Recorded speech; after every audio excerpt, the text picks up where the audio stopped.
अस्सलाम वालेकुम जी, welcome back करता हूँ एक ब्रांड न्यू वीडियो के अंदर। दोस्तों, मैंने आप लोगों को कल की वीडियो में कहा था कि रजब की और ईमान की सुलह हुई है और वो जो तीसरा फरिश्ता है जिस बंदे ने ईमान और रजब की सुलह करवाई है, और ये बात बिल्कुल 110% सच थी। ये वीडियो आप लोग देख रहे होंगे जिसके अंदर ईमान और रजब एक साथ हैं और रजब ईमान को प्रोटेक्ट करता हुआ अपने साथ घर लेके जा रहा है। अभी ये नहीं है, अभी इसके आगे भी मैं आप लोगों को एक और वीडियो दिखाने वाला हूँ। उसके अंदर तो आप लोगों को 110% और प्रूव हो जाएगा कि रजब और ईमान की सुलह हो चुकी हुई है और ये लड़ाई जो है, ये जंग जो चल रही थी तलाक की, डिवोर्स की, ये ख़त्म हो चुकी हुई है। अब ये वीडियो जो मैं आप लोगों को दिखाने वाला हूँ, ये वीडियो आप लोगों ने बड़े गौर से सुननी है। इसके अंदर साफ साफ वाजे वाजे आप लोगों को बताया जा रहा है कि रजब ईमान को अपने घर लेके जा चुका हुआ है। ये वीडियो देखिए जरा। ईमान को घर वापस बुला लिया गया है। जो सूरत हाल है अक्सर तब्दील हो चुकी है।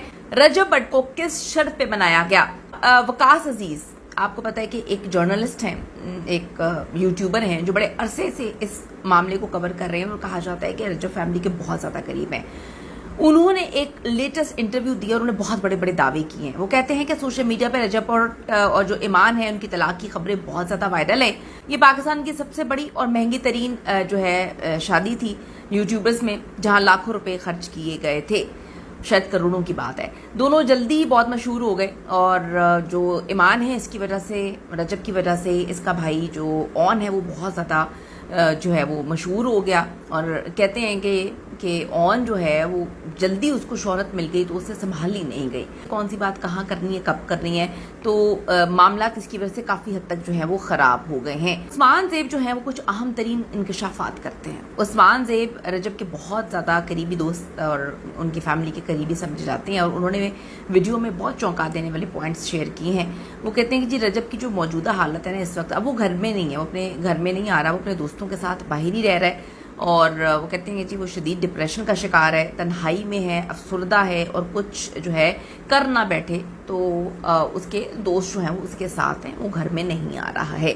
रजब की वालिदा ने, जो सबसे इम्पोर्टेंट चीज़ है, रजब की माँ ने ईमान को बराए रास्त मैसेज पहुंचाया है कि बच्चे को उठाकर घर आ जाओ, ये तेरा घर है, तुझे कोई नहीं निकाल सकता इस घर से, घर खराब ना कर और रजब को मैं खुद संभाल लूंगी। माँ इस वक्त सुलह की कोशिशें करवा रही है।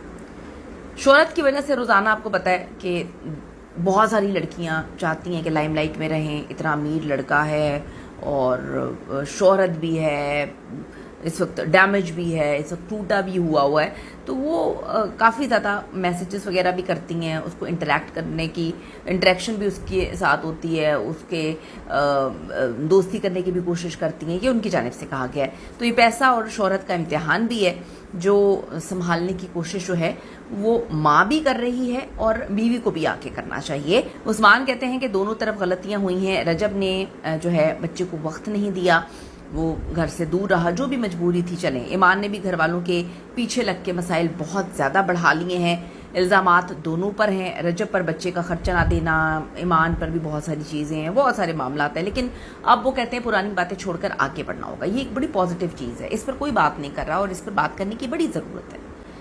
गलतियां हर इंसान से होती हैं, कोई इंसान गलती ना करे तो फरिश्ता ही कहलाएगा। हर इंसान से गलती होती है, लेकिन आपको अपनी गलती को रियलाइज़ करना बहुत ज़रूरी है। मैं फिर ये बात बोलूँगी, मुझे ऑन का बिहेवियर, उनकी वालदा का बिहेवियर आज तक समझ नहीं आया। ऑन चपेड़े मारे जा रहा है, इल्ज़ाम लगाए जा रहा है और उसके बाद बड़े आराम से कह रहा है कि मैं तो चाहता हूँ कि हमारा बाप का साया हमारी ज़िंदगी में नहीं रहा, हमने बचपन से ही यतीमी देखी है, बाप के साये से महरूम रहे हैं, तो मैं चाहता हूँ कि किवान के साथ ऐसा ना हो। भाई किवान के साथ अगर ऐसा नहीं होना तो आपको 2 कदम पीछे हटना पड़ेगा। बच्चा मासूम है, वो तो कुछ जानता भी नहीं, इतना छोटा बच्चा है, जब बड़ा होगा बहुत ज़्यादा वो डिप्रेशन का शिकार होगा, ज़हनी तनाव का शिकार होगा, दोनों एक साथ नहीं रह पाते, तो कम से कम जो है बच्चे के बारे में ज़रा सोचना चाहिए। नेमतों की नाशुक्री है। अल्लाह ताला ने आपको औलाद की नेमत से जो है नवाजा है, आपको अल्लाह ने बेटा दिया है, बेटा बहुत सेंसिटिव होगा। उस बेटे की अगर अच्छी तरबियत नहीं की जाएगी तो आगे वो किस तरह के माशरे में क्या चीज़ करेगा। तो आप देखें कि रजब भट्ट कहता है जी मेरा तो सारा पैसा उसका है, मेरे पास तो जो सब कुछ है वो उसका है। भाई बच्चे को तुम्हारा पैसा नहीं चाहिए, यू नीड टू अंडरस्टैंड, बच्चे को आपकी मोहब्बत चाहिए, बाप की मोहब्बत चाहिए, माँ की मोहब्बत चाहिए। फ्रेंड्स, ये थी जी वीडियो, और जो स्टार्टिंग में मैंने आप लोगों को क्लिप दिखाया जिसके अंदर रजब ईमान को अपने साथ घर पे लेके जाता हुआ नजर आ रहा है। और ये 110% न्यूज़ है कि रजब की और ईमान की सुलह हो चुकी हुई है। और जिस बंदे ने सुलह करवाई है वो एक फरिश्ता बन के आया है और उसने रजब के और ईमान के बीच में सुलह करवाई है। और सबसे बड़ी बात कि जी किवान सुल्तान का फ्यूचर तबाह होने से बच गया। ज़ाहिर है अगर रजब ईमान की डिवोर्स होती तो बच्चे का फ्यूचर तबाह होने में कोई देरी नहीं आनी थी, फ्यूचर तबाह हो जाना था उसका, ठीक है।